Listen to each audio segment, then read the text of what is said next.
es nuestro Dios, que a Jesucristo un día nos envió para salvarnos, así vivamos eternamente en la presencia del Señor.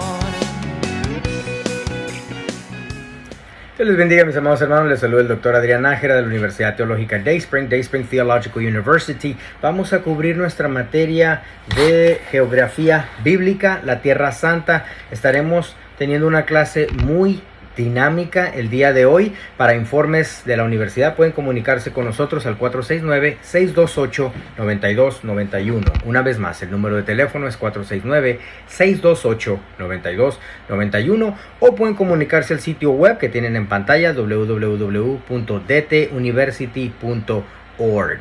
Hay mucho material que cubrir el día de hoy, entonces vamos a entrar directamente en materia de lo que estaremos cubriendo. Quisiéramos dar unos mapas de Tierra Santa de la nación de Israel por adelantado para poder cubrir, tener un punto de vista panorámico de lo que viene siendo la nación de Israel.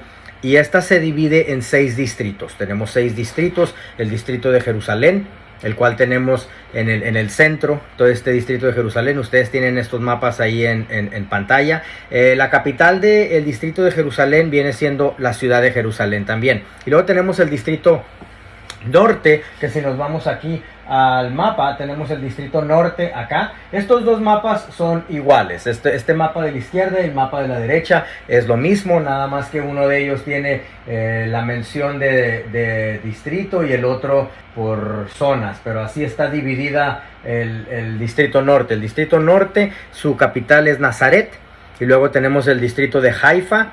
La capital de ese distrito es Haifa, y el cuarto distrito es el distrito central. La capital del distrito central es Ramla. El quinto distrito es Tel Aviv, y la capital de ello es Tel Aviv Yafo.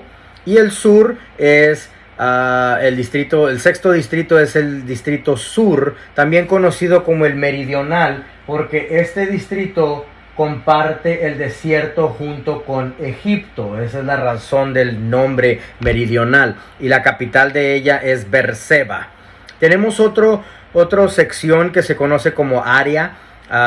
En algunos momentos lo conocen como distrito, pero no se reconoce como el séptimo distrito. Nada más hay 6 distritos en Israel, y esa es la área de Judea y de Samaria, también conocido en inglés como el West Bank, conocida de la área, el distrito de Judea y Samaria.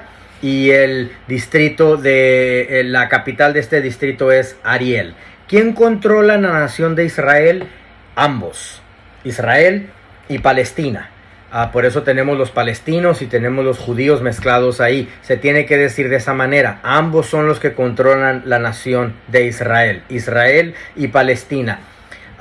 Cuando Israel se declara independencia en el 14 de mayo, declara su independencia en el 14 de mayo de 1948, Tel Aviv tenía 200,000 personas de población, era el más grande.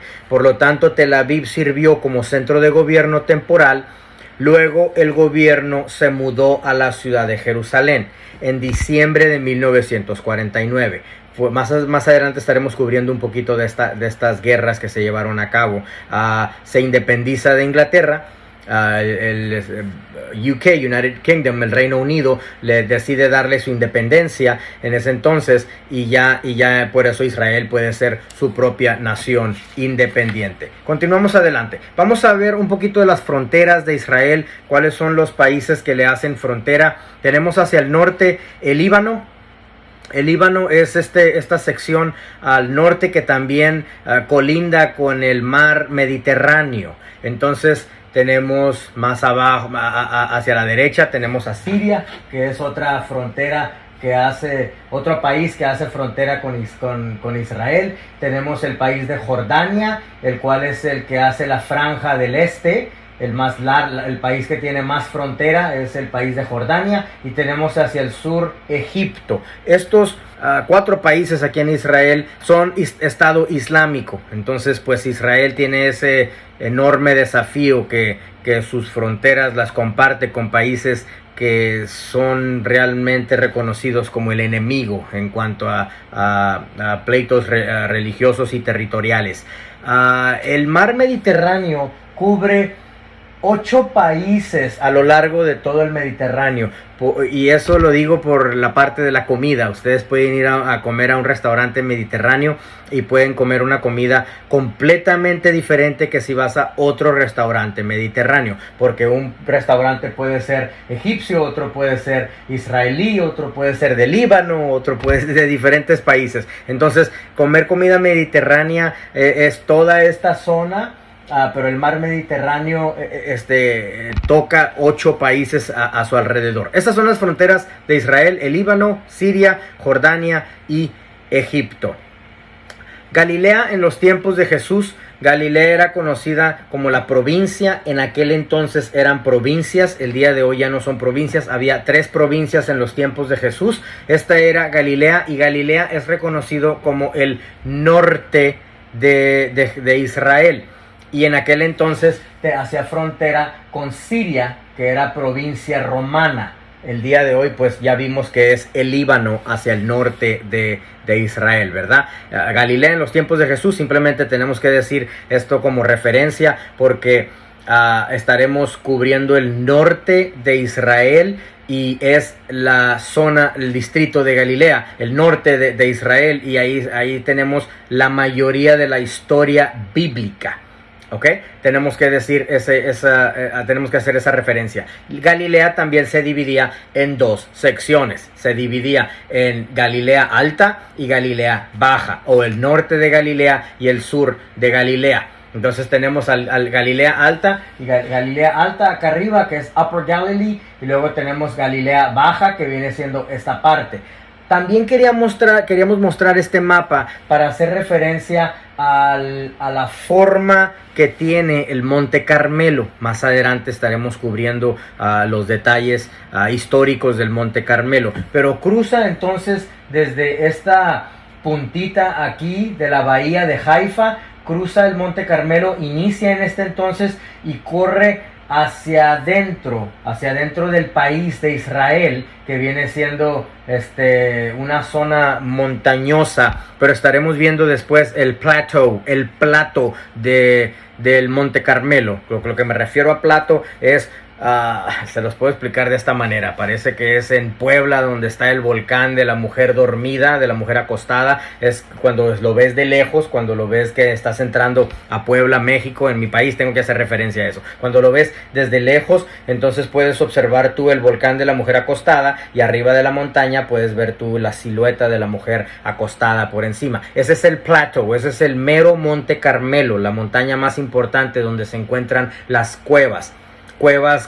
donde se escondieron los profetas, y más adelante estaremos viendo algunas imágenes gráficas de ello, pero quería hacer referencia al Monte Carmelo en este mapa, de que empieza desde aquí y se va hacia el centro del país, pero por acá más o menos por esta zona ya adentro del país es donde tienes ese plateau, donde tienes ese plato, esa parte, esa montaña en sí donde pues se encuentran las cuevas. Continuamos aquí, Parque Nacional Ash-Zif. Ahora sí vamos a entrar en página 4 de sus libros de texto, capítulo 2, donde dice Galilea, Alta Galilea y el Monte Carmelo. Vamos a empezar a cubrir ahora ciudad por ciudad. Vámonos cubriendo algunas de las zonas. Y esta Ash-Zif se encuentra acá hacia el norte. Ya hace frontera con el Líbano. Sí ha existido una discusión aquí, una disputa. En cierto momento existió una disputa entre Líbano e Israel a quién le pertenecía esta ciudad de Ash-Zif, este lugar pequeñito. Es una costa del Mediterráneo, es una región portuaria, y cada que tienes un interés arqueológico, o cada que tienes algún lugar atractivo para lo que es la arqueología, pues se va a disputar, o todo el mundo va a querer adueñarse de esa zona. Y esa es la razón por qué este pueblo, Ash-Zif, era era disputado por ellos dos. Dice aquí nuestro libro de texto: una importante zona portuaria y por fortificada Fenicia, situada en la antigua ruta que iba a Acre, a Antioquía. Ahorita cubrimos Acre en un ratito. Sirvió de fortaleza durante la época de los cruzados. Muy bien, hay un cuartel en esta zona que se establece por el rey Ciro. El monarca Ciro el Grande lo conocemos en la historia, pero la Biblia hace referencia a él como Ciro. Lo conquistó y lo dominó. Bajo la providencia de Dios, vemos que Dios tenía un plan para él 500 años después o 1500 años después, para el por qué Dios lo establece en esa zona.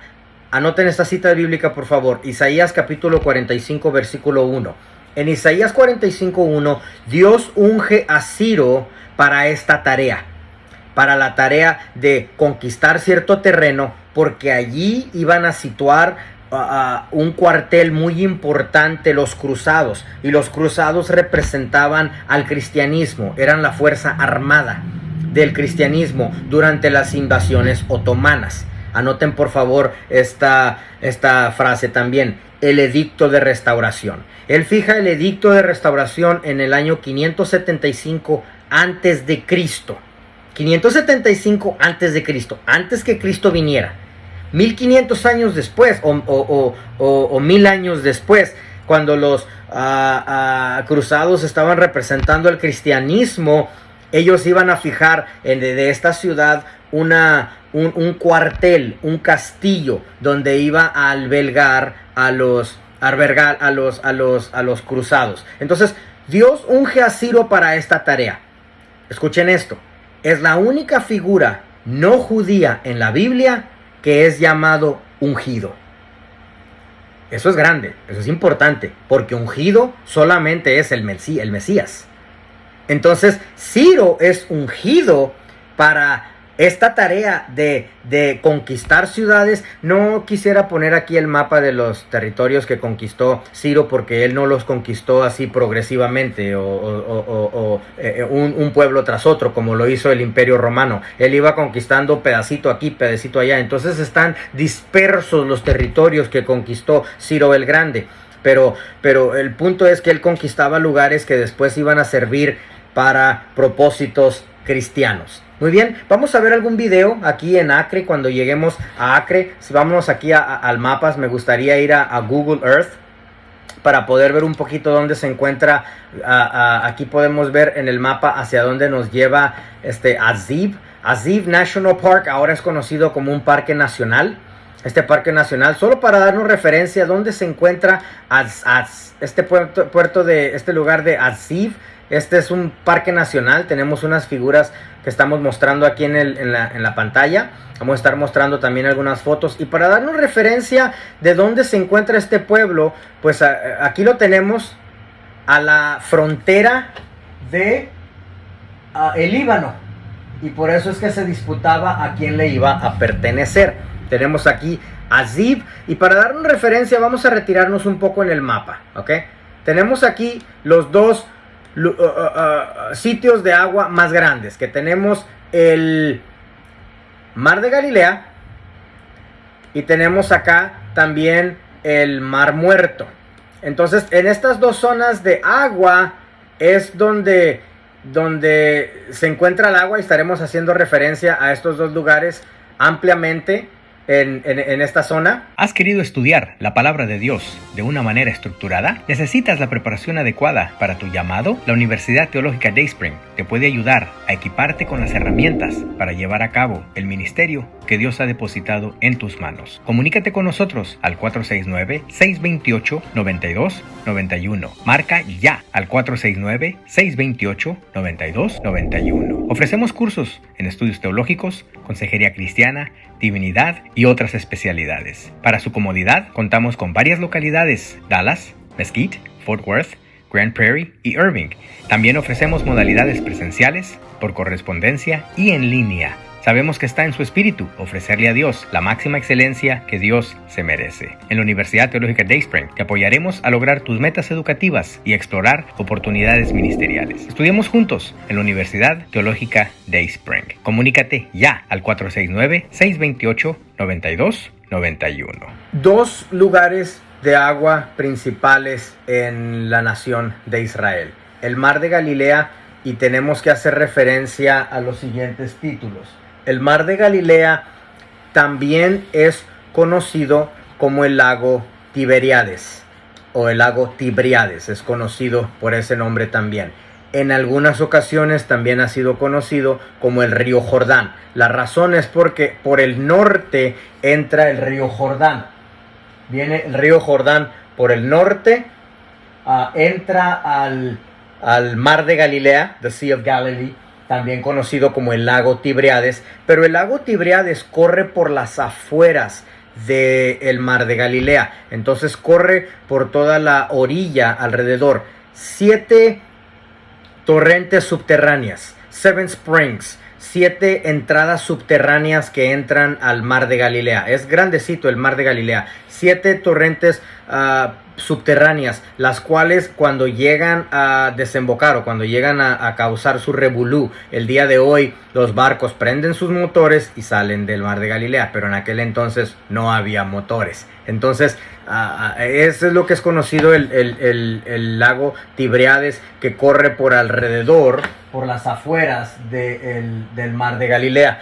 Mar de Galilea, lago Tiberíades o también el río Jordán. Entra el río Jordán por el norte, desemboca aquí en el mar de Galilea, sale por el sur, corre por toda la frontera de Israel y Jordania. Entonces corre aquí de norte a sur 251 millas. 251 kilómetros,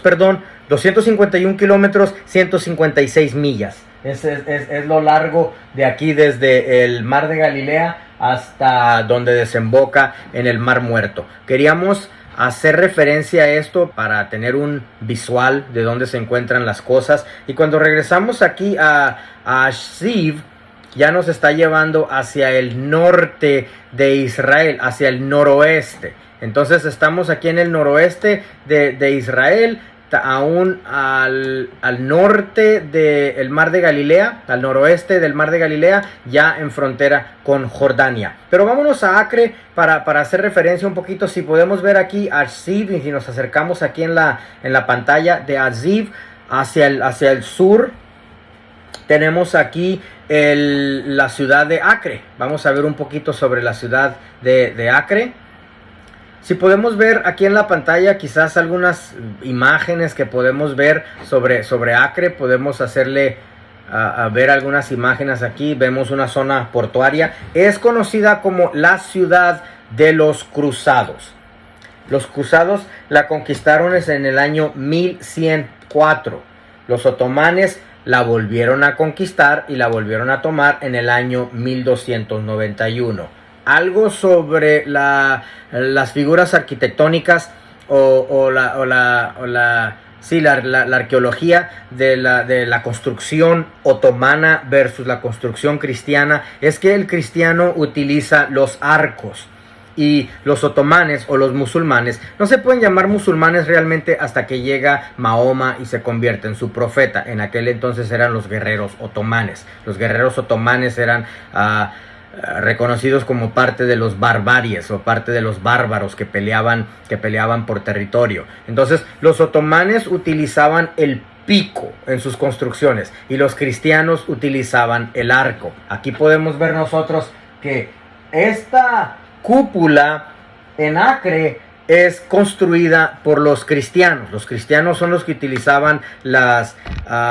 placitas o las plazuelas, donde en el Zócalo, o las placitas donde allá en tu rancho ibas a noviar para buscar novia en aquel entonces, en estas plazuelas son cristianos, pero lo musulmanizaron. Entonces ya entran los otomanes, que la vuelven a conquistar en 1291, y todas estas figuras cristianas no las eliminan. no se quitan, sino que las musulmanizan. Le pusieron el pico, le pusieron el pico arriba de la construcción cristiana. Uno de estos lugares muy interesantes que me gustaría que ustedes observaran en el futuro es el templo de Sofía en Istambul, la vieja Constantinopla. Vamos a hacer referencia aquí, vamos a meternos aquí al internet para buscar Sofía Sofía Temple en Istambul. Ustedes lo pueden averiguar por ustedes mismos. Es un templo asombroso, verdaderamente asombroso este templo. Cuando ustedes lo puedan apreciar después en sus investigaciones, es un templo que cuando Constantino decide sacar la capital del cristianismo de Roma, dice: no podemos estar en Roma porque Roma se encuentra en una península al sur de Italia, somos muy vulnerables para ataques, podemos ser atacados por cualquier conquista enemiga, entonces voy a sacar yo el cristianismo de Roma y me lo voy a llevar al mero centro del desierto, y decide llevárselo para una ciudad que él construye y le llama Constantinopla. Cuando ya lo conquistan los musulmanes y deciden tomar posesión de toda la ciudad de Constantinopla, y deciden entonces tomar el templo de Sofía también, no le quitan los símbolos cristianos, sino que se permanece en símbolos de los dos países. Es demasiado hermoso para destruir las cosas que los cristianos tenían ahí. Entonces tenemos en este templo muchas atracciones del cristianismo como también del musulmanismo. Ando buscando una imagen aquí donde podemos apreciar algo muy bonito del interior del templo. Ven ustedes, quizás se pueda observar aquí en una de estas imágenes. Ven ustedes aquí bueno, no se puede observar. Lo vamos a poner aquí en la grabación para que ustedes puedan observar que en esta subida sube las escaleras el sacerdote y tiene aquí arriba su misa cantada. Hacía su misa cantada a los cristianos, así cuando la misa cantada que hace el cristianismo, ¿verdad? La religión católica, así como: no lleguen tarde a la clase, ¿verdad? La misa cantada así como: paguen su colegiatura a tiempo, amén. Bueno, ese tipo de misa cantada, pues cosas así, los musulmanes dijeron: no lo vamos a quitar, está muy bonito. Y este templo de Sofía en Istambul, y el día de hoy es en Istambul, es la capital de Turquía. El día de hoy es la antigua Constantinopla, la ciudad de Constantino. Su mamá Helena le permite retirarse de Jerusalén y ir a construir este nuevo templo. Bueno, entonces quería explicar eso sobre la arqueología aquí de los otomanes y de cuando los otomanes entraban a las ciudades. Vemos aquí un arco. Este arco, obvio, va a significar el cristianismo. Muy bien, este arco significa símbolos cristianos. Estos arcos aquí tenemos algo muy interesante, porque tenemos el arco cristiano en esta puerta, pero tenemos el pico musulmán acá en esta otra puerta. Tenemos acá el pico musulmán, pero en estas otras puertas tenemos aquí el arco cristiano. Los jardines de Acre. Le dura muy poco el poder al mameluco Malek el Ashraf, que ahí dice en tu libro en página 4, el cual conquista la ciudad de Acre en 1291. Le dura muy poco el poder porque lo asesinan en el año 1293, 2 años después. Eso no se encuentra en tu libro, pero continúa todavía bajo el poder de los otomanes por un tiempo. Se crean monasterios en esa zona, monasterios por un rato, lo cual permitió que se pudiera construir el museo etnográfico debajo de la ciudad de Acre. Vamos a ver un video para poder apreciar los museos etnográficos. Aquí tenemos una gráfica de este museo etnográfico. Estos son museos que se encuentran en el subterráneo, en túneles subterráneos en la ciudad de Acre. Son conocidos como el tesoro en las paredes. Es porque caminabas por los pasillos de los túneles y hacia la derecha y hacia la izquierda tenías estos museos etnográficos, que era el tesoro en las paredes. Y tú dices, pues tesoros, ¿dónde está el oro y la plata? El oro y la plata no son tesoros, el oro y la plata son cosas temporales. Información, cosas de tu religión que puedes esconder, de las cuales tú valoras en gran manera. Es la riqueza verdadera. Entonces esta información se la guardaron los cruzados, el cristianismo en el subterráneo, y también entran los otomanes y deciden no destruirlo, sino hacerlo museo, porque está algo demasiado bonito que expresaba la cultura, las creencias de otra religión. Entonces vamos a ver un video. Travelovers, bienvenidos a nuestro tercer capítulo en Tierra Santa. Les enseñaremos el túnel de los Caballeros Templarios, escondido por casi 500 años. También la fortaleza que recibía a los peregrinos a Tierra Santa provenientes de Europa, y las calles de esta ciudad medieval a la orilla del Mediterráneo. Todo en la bíblica ciudad de Acre. Esto es Me Voy de Viaje y qué.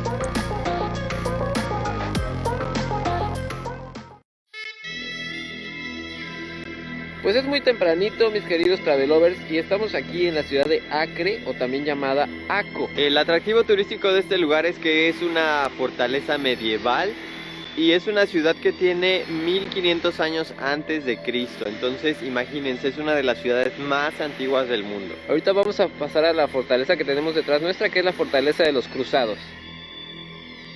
La historia de esta ciudad tiene más de 3000 años, en la que evolucionó y cobró una notable importancia en la época medieval. Pasó por manos de los romanos, musulmanes y católicos europeos. Esta fortaleza portuaria era el punto de entrada a Tierra Santa para las numerosas peregrinaciones provenientes de Europa hacia Jerusalén, por lo que el paso de personas era muy notable, lo que obligó a la ciudad a prepararse como uno de los primeros centros turísticos del mundo, con la capacidad de alojar y alimentar a los viajeros. Esta fortaleza era uno de los hospitales de la Orden de los Caballeros Hospitalarios, dedicados a atender a los peregrinos que llegaban a Tierra Santa, idea que nació en Jerusalén y que se extendió a lo largo de la ruta de peregrinaje proveniente de Europa. Pues este lugar es bien importante durante las cruzadas. Todos hemos escuchado hablar, pero a lo mejor no nos cabe en la cabeza exactamente qué es lo que buscaban las cruzadas. La intención de esto era recuperar los lugares santos, sobre todo Jerusalén, que en ese momento estaban a manos de los musulmanes. Y este movimiento fue organizado por el Papa Urbino II. Las cruzadas comenzaron, en esa época era como una tradición peregrinar desde Europa hasta Tierra Santa. Pero luego estos territorios cayeron en manos de los musulmanes, se empezó a prohibir el paso, entonces esto enfureció a todo el mundo en Europa. Deus vult, Dios lo quiere. Ese es el grito de guerra con el que miles de hombres salieron desde Europa mandados por el Papa Urbano II para recuperar Tierra Santa. Su punto principal era recuperar Jerusalén de manos de los musulmanes, y con eso empieza la época de las cruzadas. Si ustedes se preguntan por qué a estos hombres les llamaban los caballeros hospitalarios, eso se debe a que en estos lugares atendían a los pacientes y a los peregrinos que venían de muy lejos. Pero estos hombres, además de ser caballeros, también eran monjes. O sea, primero estaban de caballeros, le cortaban un brazo a uno, y después, ¡ay, pobrecito!, le corté el brazo, y lo arreglaban. O sea, aquí mismo le daban las curaciones y todo. Lo alimentaban, no importando de qué religión fuera. Pues me encuentro en el baño del monasterio. Vean nada más, cada uno de estos agujeritos es una letrina, y aquí cabían más de 20 personas al mismo tiempo. Imagínense nada más. Hermano, ¿cómo le fue? Hermano, por Dios santo.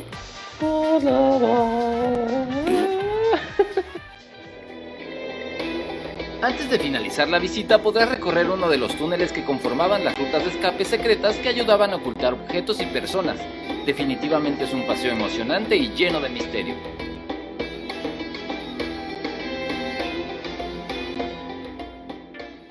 Aún falta recorrer el túnel templario, pero antes de poder encontrarlo decidimos deambular un poco por la ciudad, que lentamente comienza a cobrar vida. Llama mucho la atención el color otorgado por las piedras con las que fue hecha, así como sus estrechos pasillos y callejones. En definitiva, sería una locación digna del Juego de Tronos.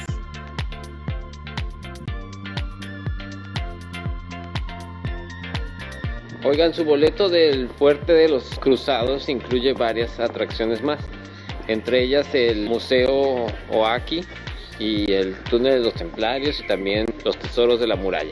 La verdad es que el museo no vale la pena, se lo pueden brincar. Son pinturas casi en blanco y hay que imaginarse muchas cosas como para que entenderle. A mí no me gusta, disculpe. Ahora vamos al túnel de los Templarios. Antes de la conquista de los otomanos alrededor del año 1500, los caballeros templarios tenían una fortaleza como la de los caballeros hospitalarios, la cual fue saqueada y derrumbada, quedando únicamente el túnel oculto y fuera de la vista de las personas por casi 500 años. Por accidente fue redescubierto en 1994 por una mujer con problemas de drenaje. Durante la reparación, una parte del túnel colapsó revelando este tesoro oculto. Durante los siguientes 5 años fue limpiado, iluminado y acondicionado con una pasarela para poder ser visitado por travelovers intrépidos ansiosos de descubrir mundos subterráneos.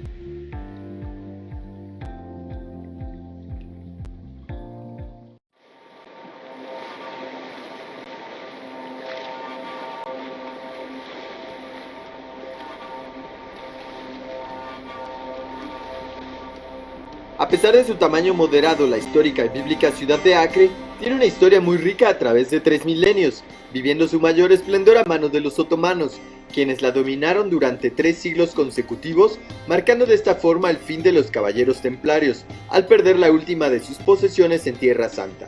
Actualmente es una ciudad mixta, habitada por un gran número de musulmanes y judíos. El comercio y la gastronomía en la ciudad están fuertemente marcadas por los árabes, quienes parecen convivir en plena paz con los judíos como nunca en la historia de esta ciudad.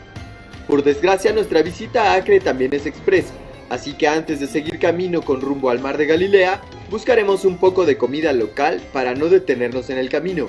Noten el orden y la limpieza de las calles, a pesar del comercio informal.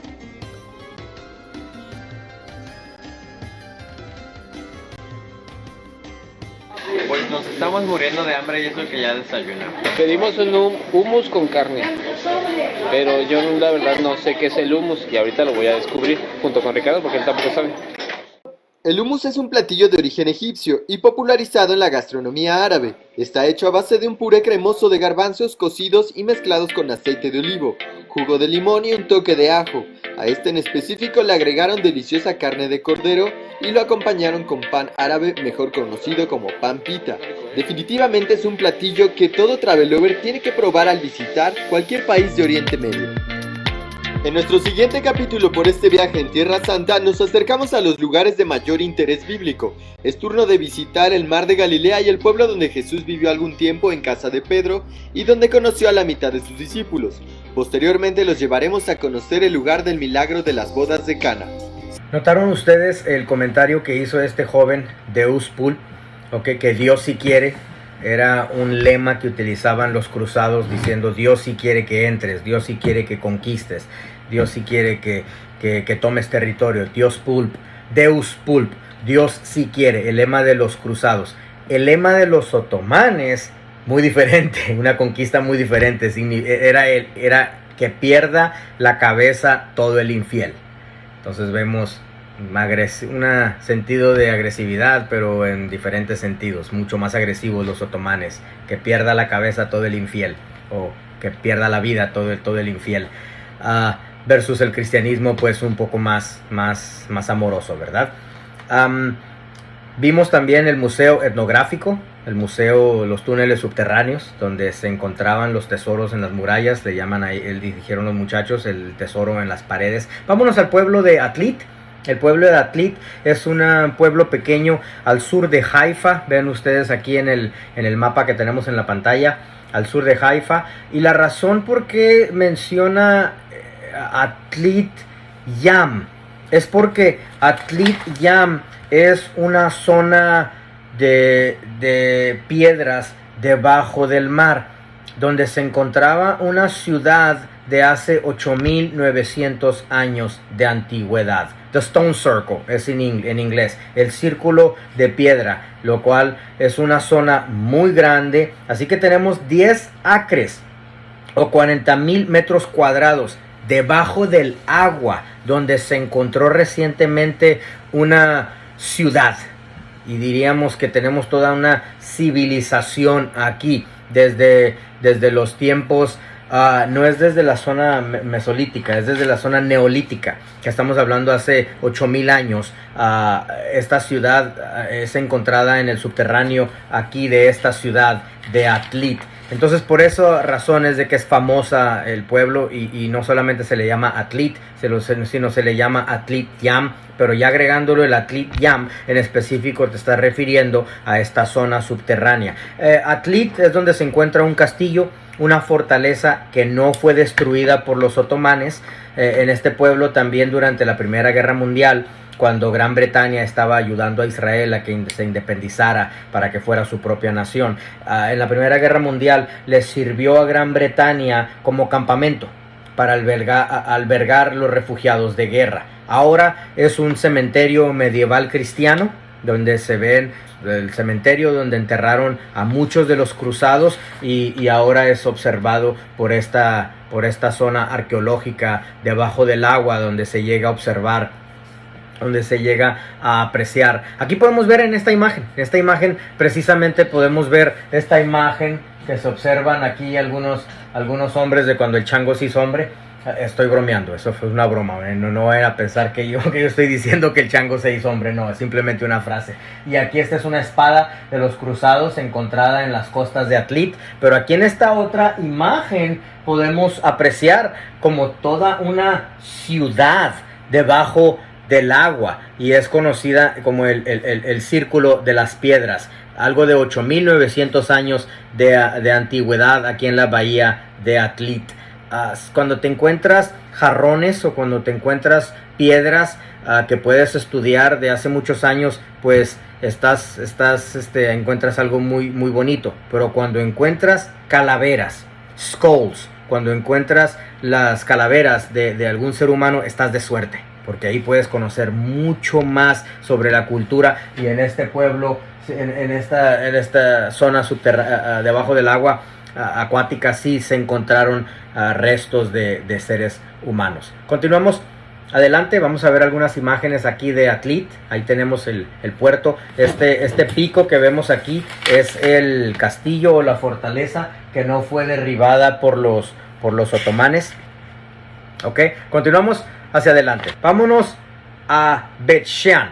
Bet-Shean, según la grafía en la Biblia, se une con el río Jordán. Vamos a ver exactamente dónde se encuentra. Aquí se han hecho excavaciones arqueológicas muy antiguas, también que datan hacia la era mesolítica y neolítica, desde 8000 años a 12000 años de antigüedad. Quiero hacer este comercial para que sepamos un poquito sobre esta zona. Quiero que sepamos esto de la zona. Si llegas a estar en la zona de Tierra Santa y te das cuenta que muchos arqueólogos o universidades están visitando la zona, es porque en estas costas noroeste de Jerusalén o al norte de Israel se han encontrado excavaciones arqueológicas que datan hacia miles de años y que nos dan información sobre la humanidad en general. Entonces la zona no es solamente visitada por propósitos religiosos, sino también por propósitos arqueológicos, en los cuales se puede apreciar o se puede excavar para poder conocer sobre la antropología humana en general. Vámonos a Beit Shean. Anoten esta cita bíblica, por favor. Primera de Samuel, capítulo 31, versículo 8 al 10. Mientras la anotan ahí en sus libros, vamos a ver dónde nos lleva este mapa de Beit Shean. Por favor, síganme aquí en el mapa para poder ver dónde nos está llevando. Nos está llevando entonces, vemos aquí en el mapa, hacia el sur del mar de Galilea. Y ya nos lleva más cercano a la cordillera del río Jordán. Entonces estamos hacia el sur del mar de Galilea, ya más metidos en el desierto. Beit Shean ya no es costero, ¿ok?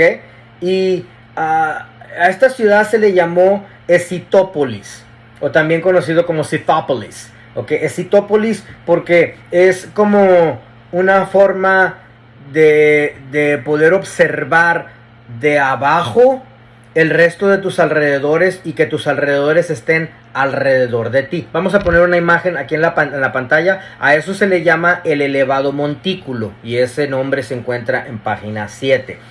Anoten la cita bíblica que anotaron, 1 Samuel capítulo 31, versículo 8 al 10. Saúl y sus 3 hijos están tendidos en el monte de Gilboa. Dice 1 Samuel capítulo 31. El monte de Gilboa es el día de hoy ahora Beit Shean.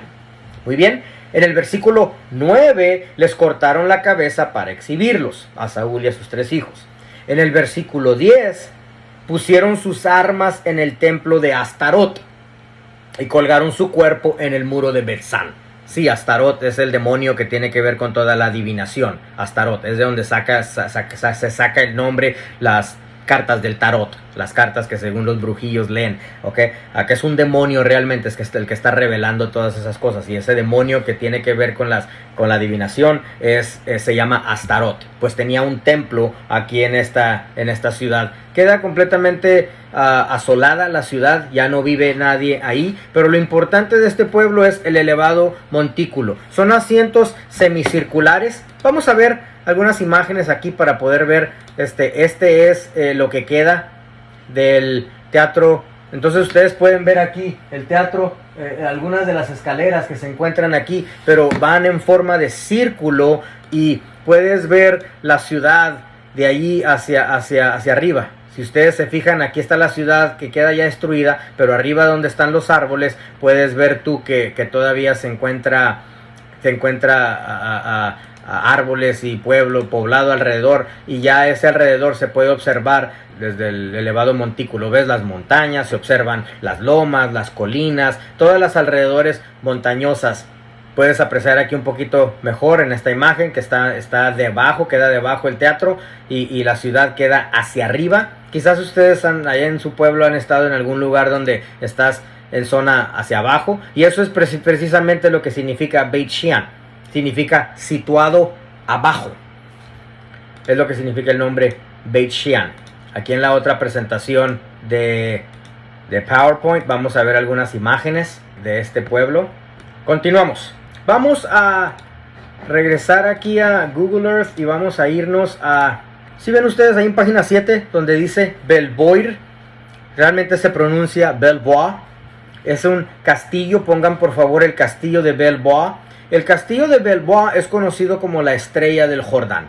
Es el castillo de los cruzados mejor preservado en Israel. Vamos a hacerle clic aquí a ver hasta dónde nos lleva el mapa. El mapa nos está llevando un poquito hacia el norte. Entonces, si nos retiramos aquí del mapa para poder ver dónde, para hacer referencia, nos estamos retirando tanto del río Jordán como también nos estamos yendo hacia el norte, un poquito hacia el norte, pero todavía hacia el sur del mar de Galilea. Vamos a ver unas imágenes de este lugar. Es como un castillo que realmente parece un rompecabezas. Este sí está en elevado. Este castillo sí está en elevado aún. Su lema es que está en las estrellas como un nido de águilas. Ese es el lema de este lugar. 500 metros o 1600 pies sobre el nivel del río Jordán. Es una forma de un plato, es un plateau. Estás hacia arriba y de ahí se puede observar hacia abajo. Quiero hacer esta aclaración. En la nación de Israel, casi todo lugar que está en elevado, toda loma, toda montaña, toda colina, ya está tomada por alguna autoridad. Okay, o por los armenios, o por los judíos, o por los cristianos, o por los musulmanes, está adueñado ya por alguien. Y pienso que desde tiempos medievales vienen ellos adueñándose de estas zonas para poder, porque les servían para poder, el diseño era intencional de hacer una fortificación arriba para poder evadir invasiones otomanas o invasiones enemigas. Entonces ellos tomaban todas las zonas arriba. No es como que, pues, el punto que estoy queriendo hacer no es como que puedes llegar ahí con tus millones de dólares a Israel y decir quiero esta loma para mí. No, porque ya va a estar tomada y no vas a poder afincar ahí tu casa porque estas zonas ya están tomadas. Entonces este castillo o fortificación es de los cruzados, es el mejor preservado en todo Israel. Aquí vemos algo de metal en esta imagen y quiero aclarar algo.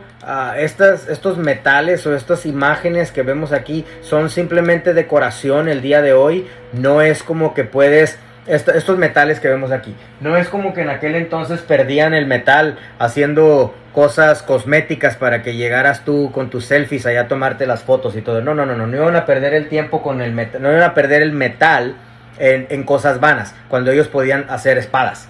Entonces el día de hoy, este metal que tienes en estas imágenes son cosméticos para el turismo y que se tomen las selfies, porque saben muy bien que a ti te gustaría tomarte selfies y publicarlas en Facebook, pero en aquel entonces no iban a perder el metal en estas cosas, en estos diseños. En aquel entonces el metal era utilizado exclusivamente para hacer armamento, porque tenías que pelearte con alguien en alguna conquista. Este es Belvoir, el castillo de Belvoir. Regresamos. Esa es la estrella del Jordán. Este mismo castillo de Belvoir es un plato. Muy bien, se podía observar norte, sur, este, oeste, y su diseño era intencional. Continuamos con Betsaida, también conocido como Bethesda, conocido como la casa del pescador. Es una comunidad muy pequeña. Ha habido desacuerdos actuales sobre su exacta localidad, pero vemos aquí que tenemos Betsaida al noreste del Mar de Galilea. Tenemos aquí un mapa en la pantalla que ustedes pueden apreciar. Al Mar de Galilea, al noreste, tenemos el pueblo de Betsaida. Después que Jesús alimenta a los 5,000 y camina sobre las aguas en el Mar de Galilea, oficiales romanos están molestos por tantos seguidores de Jesús. Sabemos que él alimenta a los 5,000 en el Tabga, lo cual tenemos al noroeste del Mar de Galilea. Están molestos los oficiales. Entonces, después de la crucifixión de Jesús en el año 67 después de Cristo, en Bethesda, que es también conocido como Betsaida, surge una revuelta contra Jesús. 5,000 hombres siguen a Jesús, pero si le agregas una mujer a cada hombre, pues ya tenemos 10,000. Y si le agregas un chiquillo a cada pareja, pues ya tenemos 15,000. Así que se cree que mínimo 15,000 fueron alimentados ahí en el Tabga por Jesús, en la alimentación de los 5,000, el cuarto milagro del Evangelio de Juan. Entonces se hace una revuelta de parte de los soldados romanos para cortar todo suple desde Bethesda hacia el resto del norte de Israel, para que no lleguen alimentos al norte, porque sabemos que como capital en aquel entonces era Jerusalén, de donde se manejaban Jerusalén, Belén, Bethlehem y algunas otras zonas ahí alrededor de Jerusalén, de la ciudad de Jerusalén, y se controlaba el imperio romano el suple para el resto del país desde ahí. Pues aquí en Bethesda o Betsaida surgen algunas revueltas para que ya no surjan hacia arriba, para que llegue más suple o alimento hacia el norte. Aquí tenemos el estanque de Bethesda, también el estanque donde Jesús, en el tercer milagro del Evangelio de Juan, sana al paralítico de 38 años. En el estanque de Bethesda, aquí es donde se encuentra, donde están las dos torrentes de aguas que suplían el estanque de Bethesda, en los 5 pórticos del estanque, y sabemos que a través de acueductos es como lograban llevar el agua de una ciudad a otra. Ciudad de Bethesda, una de las ciudades maldecidas por Jesús, queda hoy en ruinas, casi no hay nadie. Leemos aquí este escrito que tenemos aquí en esta imagen: ruinas de la puerta de la ciudad y estela pagana en el sitio arqueológico de Et-Tel, que mencionan los evangelios al norte del Mar de Galilea en Israel.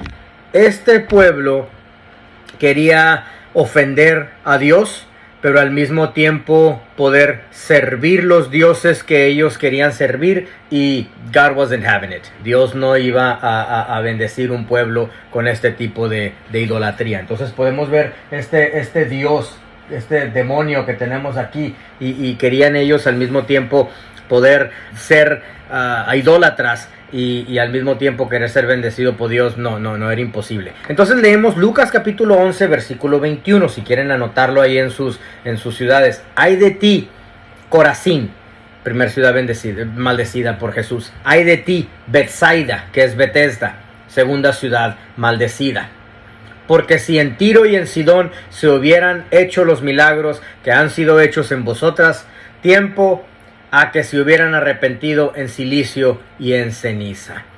Es una de las ciudades maldecidas por Jesús. Esta ciudad ahora sirve como arqueología. hay más encontrado aquí, hay más prehistórico aquí de interés que en los tiempos bíblicos. Realmente está el estanque de Bethesda y es todo lo que se encuentra que se puede apreciar. Estas son las ruinas del estanque de Bethesda que tenemos aquí en las imágenes que podemos apreciar aquí en la pantalla. Vámonos a Capernaum. Capernaum es una aldea pesquera. Capernaum se han encontrado excavaciones muy antiguas. La Universidad de Nebraska, en Omaha, Nebraska, encontró bronce y hierro, pero no lo encontraron en crudo. Encontraron que había sido utilizado para la pesca. Así que es una aldea pesquera. En aquel entonces tuvo una población de 1500, es lo más grande que llegó la ciudad. 2 sinagogas en la ciudad de Capernaum. Es una zona agrícola muy próspera y eso fue descubierto en excavaciones. Durante estas excavaciones que hacen en Capernaum encuentran aceite y granos. Entonces, estas sinagogas que se encontraron aquí en Capernaum se construye alrededor del tiempo del ministerio de Jesús. Okay. Y según ellos estaban rindiéndole tributo a Jesús en esta zona, pero eran muy idólatras, querían servir otros dioses y al mismo tiempo rendirle tributo a Jesús, y no iba a suceder. Esta ciudad de Capernaum se encuentra a 2.5 kilómetros del Tabga. Ahora, sabemos que todo revolvía o se enfatizaba alrededor del templo. Y si se construía un templo, pues iba a ser el auge de la ciudad, iba a ser el clímax de la ciudad. En este templo que se construye alrededor del tiempo de Jesús, era considerado en aquel entonces un sitio muy importante. Se diseñó un cuarto de oración, cuarto muy grande, 24.40 metros por 18.65 metros. Este cuarto estaba, según, mirando hacia el sur, mirando hacia Jerusalén. Sus columnas su exterior contenía columnas o barandillas para poder sostener los balaustres, el techo. Okay. Ahora Capernaum es una ciudad en ruinas. Jesús realizó fuertes milagros aquí y se expandió. Los milagros que realizó aquí fue la sanidad del estanque de Bethesda y también el ciego en Marcos capítulo 8 versículos 22 al 25. Pero venían a verlo para que efectuara milagros en ellos. Jesús se molesta, eso lo vemos en el Tabga, en la alimentación de los 5000. Cuando Jesús se ofende porque lo seguían simplemente para que les efectuara un milagro, entonces tira una maldición en Mateo capítulo 11 versículo 20, donde les da esta maldición a esta ciudad de Capernaum. Ustedes lo pueden averiguar por ustedes mismos, o lo buscamos aquí mismo en el internet para ver cuál es la maldición que Jesús les da a ellos. Entonces comenzó a convenir a las ciudades en las cuales había hecho muchos milagros, porque no se habían arrepentido, diciendo: ay de ti, Corazín, ay de ti, Betsaida, porque si Tiro y Sidón se hubieran hecho los milagros que han sido hechos en vosotras, tiempo a que se hubieran arrepentido en Cilicio y en Cinicia. Y ustedes pueden leer hasta el versículo 30 de ahí de Mateo capítulo 11, donde les está haciendo una invitación que venid a mí y descansad en él. Entonces son ciudades maldecidas, pero se encuentra Betsaida todavía en el norte, en la sección grande, en Galilea. Tenemos aquí una zona muy cerca aquí de la zona de Nazaret, pero más adelante vamos a estudiar otros detallitos. Vámonos a la siguiente aldea. Tenemos aquí Capernaum, y después de Capernaum nos vamos entonces a Caná de Galilea. Caná de Galilea también es una aldea pesquera. Vemos aquí lo que queda de un templo de esa aldea. Vámonos a ver un poquito aquí en el mapa de ver dónde se encuentra Capernaum. Nos estamos dando cuenta aquí que Capernaum se encuentra hacia el noroeste del mar de Galilea. Vamos a apreciar algo aquí muy interesante y quiero que lo vean en el mapa. Tenemos un triángulo. Tenemos este triángulo aquí en Caná de Galilea. tenemos el monte de las bienaventuranzas, tenemos el Tabga hacia el sureste y hacia el hacia el suroeste, y hacia el sureste tenemos aquí Capernaum. En el centro tenemos el monasterio de las bienaventuranzas. En unos minutitos estaremos estudiando este monasterio. Pero vamos a Caná de Galilea. Vamos a ver dónde nos lleva Caná de Galilea. Caná de Galilea nos está llevando un poquito más hacia el sur. Caná de Galilea entonces nos pone al sur oeste del mar de Galilea. Pues tenemos casi en medio del desierto, no está cerca de ningún lugar de mar. Tenemos el Mediterráneo hacia el oeste y tenemos el mar de Galilea hacia el este, pero tenemos en el mero centro, tenemos aquí Caná de Galilea hacia el norte de Nazaret. Vemos en Caná de Galilea que es donde Jesús en Juan capítulo 2 versículo 1 al 11 lleva a cabo el primer milagro de convertir el agua en vino. El significado de este milagro, por si no saben, significa familia, porque Jesús está rescatando la boda. Jesús está rescatando aquí el matrimonio, la familia, el hogar. En los tiempos de Jesús, Palestina es como se le llamaba a toda esta zona, no el pueblo de Israel, no la nación de Israel. Palestina se dividía en 3 secciones, conocidas como provincias: Judea, Samaria y Galilea. La más grande de ellas era Galilea. Hechos capítulo 9 versículo 31.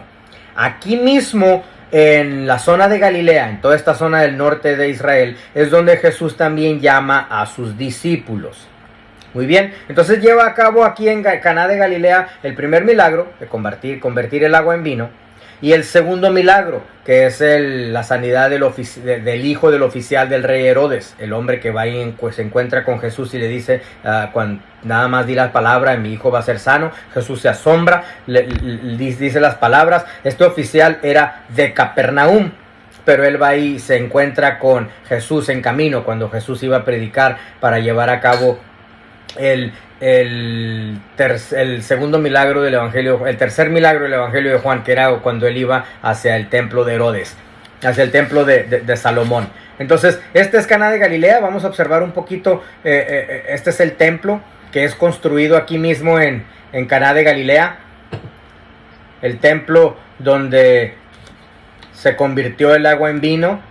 Pudiéramos ver algunas imágenes de las tinajas aquí. Sin embargo, esas tinajas son simulacro nada más para poder observar las tinajas de aquel entonces. Pues no sabemos qué le sucedió a las tinajas originales, porque pues siendo un salón donde se llevaba a cabo boda tras boda, y las 6 tinajas de acuerdo al rito de la purificación de los judíos, pues era utilizado en cada una de las bodas, donde los hijos hacían su listado, se lo entregaban a los padres iban a los lagares, compraban el vino de acuerdo a la boda, de acuerdo a los invitados, a la cantidad de invitados que iban a estar presentes en la boda por 7 días, para darles desayuno, comida y cena, y vino por esos 7 días. Entonces, en ese sitio donde se lleva a cabo las bodas de Caná de Galilea es donde se construye este templo, que ahora se conoce como la Basílica de Caná de Galilea. Así es como se conoce este templo. Salimos de Caná de Galilea. Vamos a terminar de ver unas cuantas imágenes aquí para apreciar las imágenes de Caná de Galilea. Este es un símbolo cristiano. Cada que tú te encuentras un reloj en la arqueología, en algún sitio, es un símbolo cristiano. Lo toman los otomanes y le ponen sus símbolos alrededor. Entonces podemos apreciar aquí algunos símbolos musulmanes en la fachada del reloj, pero el reloj significa cristianismo. Es una arqueología del cristianismo. Cada que ves un edificio con un reloj arriba, es una construcción cristiana. En Roma es donde inicia la práctica de estos relojes. Tenemos aquí otras vistas del templo de Caná de Galilea, como también vámonos a ver otra imagen. Aquí tenemos the wedding, donde se lleva a cabo la boda. The Wedding Cana Church, la iglesia de las bodas de Caná de Galilea. Pues quizás van a ser las mismas imágenes que acabamos de apreciar en el otro. Vemos arcos. ¿Ven ustedes arcos? ¿Cómo se ven algunos de los arcos? Esta cúpula que tenemos acá arriba, este reloj que tenemos aquí en esta imagen. Tenemos este reloj y tenemos arcos en las ventanas. La construcción, el material utilizado, 100% cristiano. Tenemos arcos también aquí en el interior del edificio, ya yendo hacia abajo. Arcos, más arcos, los cuales nos dan una señal de arquitectónica de que fue construido para cristianos, por cristianos. Continuamos hacia adelante. Vamos ahora a Cesarea de Filipo. Es importante que no confundamos la ciudad de Cesarea con Cesarea de Filipo por Cesarea, porque son dos diferentes. Esta es Caná de Galilea el día de hoy, ¿ok? No mostré esto, es una ciudad, pues un metrópolis muy atractivo, que todavía tiene su propia civilización, no está abandonado. Caná de Galilea está poblado el día de hoy y tiene sus zonas. Tenemos aquí Cesarea de Filipo, tenemos un Cesarea que está en la costa, y este Cesarea que no sea confundido por Cesarea de Filipo, que se encuentra hacia el norte del mar de Galilea, donde ya tenemos frontera con aquí hacia el norte del mar de Galilea, que no se confunda con el otro Cesarea que está en la costa. El que está mencionado en las escrituras, aquí en Mateo capítulo 16 y en Marcos capítulo 8, es Cesarea de Filipo. Cesarea de Filipo. Cerca de aquí es donde ocurrió la transfiguración. Ok, la confesión de Pedro: tú eres el Cristo, el Hijo del Dios viviente. Dice tu libro aquí, una de las fuentes del Jordán que emana desde la cueva llamada Paneas, o Banías en árabe, en honor al dios griego Pan. Lo que sucedía aquí es de que es un lugar de uno de los más grandes manantiales que alimenta el río Jordán. Muy bien, entonces esta abundante reserva de agua ha hecho a toda esta zona bastante fértil. Y cuando el ser humano tiene una zona fértil, pues desafortunadamente esa civilización tiene una tendencia, así como las zonas portuarias o las zonas costeras, así como Corintios, tienen una tendencia a subírsele a la cabeza y pensar que pueden hacer lo que les da la gana. Estoy hablando de una pecaminosidad espantosa. Entonces, aquí están adorando al dios Pan. Ok, es mitad hombre, mitad cabra, es conocido como el dios del miedo, y de la palabra pan, de este dios falso, es de donde sale, etimológicamente sale la palabra que conocemos como pánico. Muy bien, está representado por estar tocando una flauta, este dios Pan.